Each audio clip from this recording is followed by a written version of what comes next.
Hi, Ben here from Trident Fly Fishing, and today we're going to go over how to set up a fly reel. Stay tuned.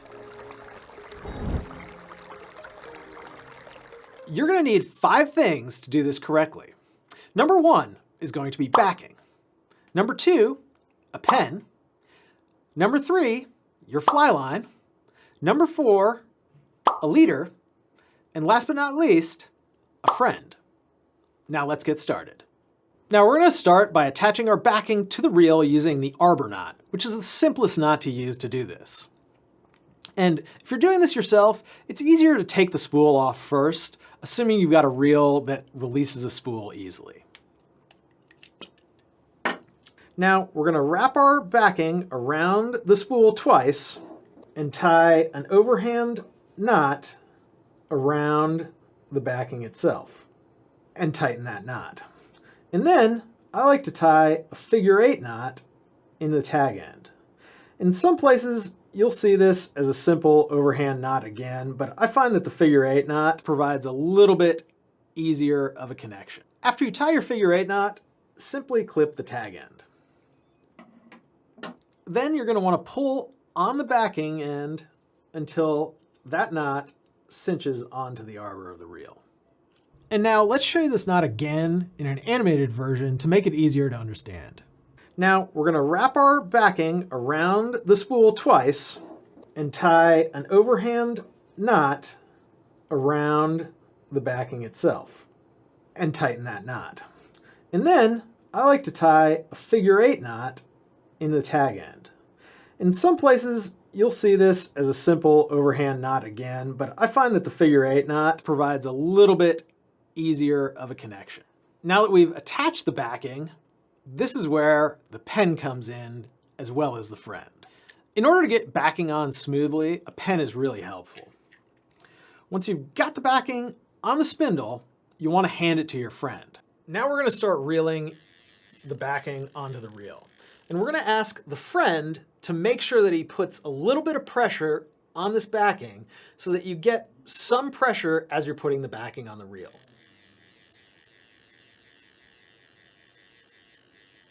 As you're spooling backing onto your reel, you're going to want to make sure it goes on reasonably evenly.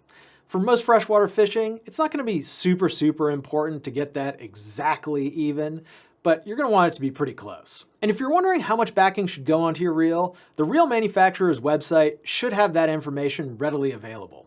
But if you've got an older reel, sort of a rule of thumb is maybe 50 to 75 for a 3 or 4 weight, about 100 yards for a standard 5 weight, and 150 or 200 for bigger reels. But there's an easy way to check as you're spooling it up. And that involves taking out your fly line and removing it from its spindle and placing it onto the reel like this. And you're going to want to give it a little bit of pressure here, but as long as you've got plenty of clearance between the reel frame and the line, you're going to be good to go. I wanted to briefly interrupt this review to let you know that this video is supported 100% by your purchases at Trident Fly Fishing. So if you're in the market for some new tackle, check us out at tridentflyfishing.com. Now we've got our backing at the right level, all spooled up onto our reel, and it's time to attach the fly line. Now, most modern fly lines are going to have what's known as a welded loop. And some of the other videos on YouTube tell you to remove this.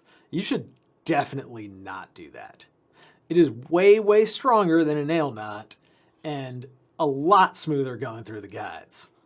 I don't know how anyone could ever break a rod with a welded loop.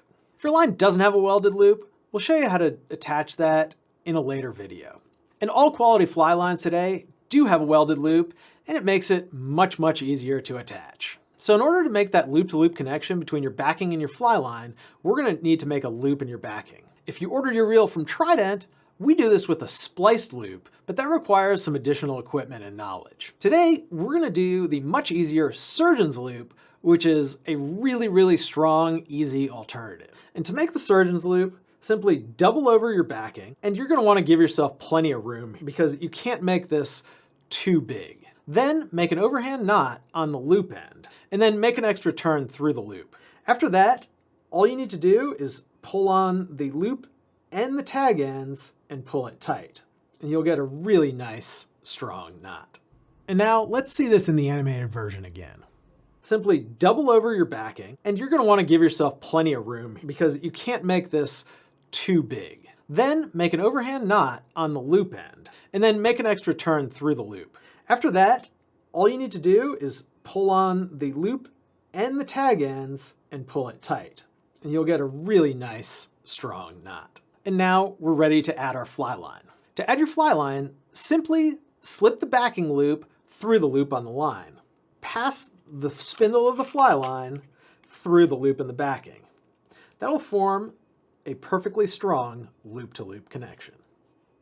Once you've made that connection, you're going to want to remove the little tag that says attach this end to backing. Now we're going to use the pen again, push it through the center of the spindle so we can easily add this line. Now let's call our friend again. Now, as we're reeling this, you want to make sure that the bottom end of the fly line goes onto the bottom end of the reel. That's going to keep your fly line from tangling right off the bat.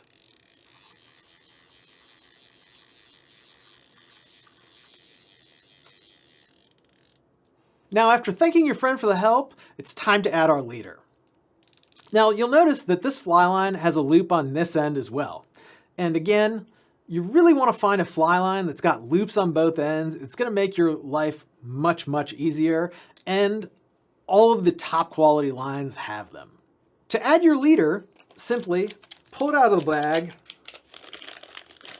and unravel it.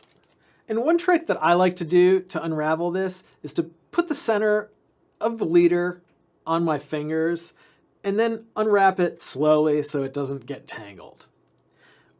When the manufacturer spools the leader, they do make a couple of twists so it doesn't unravel all the time right away. Once you've got your leader straightened out, it helps to give it a nice tug to get it nice and straight. Now we're going to take the loop on our leader and place it over the loop on the fly line. And then we're going to feed the end of the leader through the loop on the fly line. And I like to do this by grabbing a bit of the butt section, doubling it over, and passing that through. Then just simply pulling until the end of the leader pulls through the loop. Then we'll want to make sure that that knot comes clear of your welded loop and pull it tight. And now we're ready to attach this reel to a rod and get out and go fishing. I hope you enjoyed this video and that it helps you set up your next fly reel. And don't forget, if you buy your next fly reel from Trident Fly Fishing, we can do this rigging for you at no additional charge. If you have questions about rigging, tackle, or anything else, give us a call at 888-413-5211 or email us 24/7 at support@tridentflyfishing.com. I'm Ben. Thanks for watching. We'll see you next time.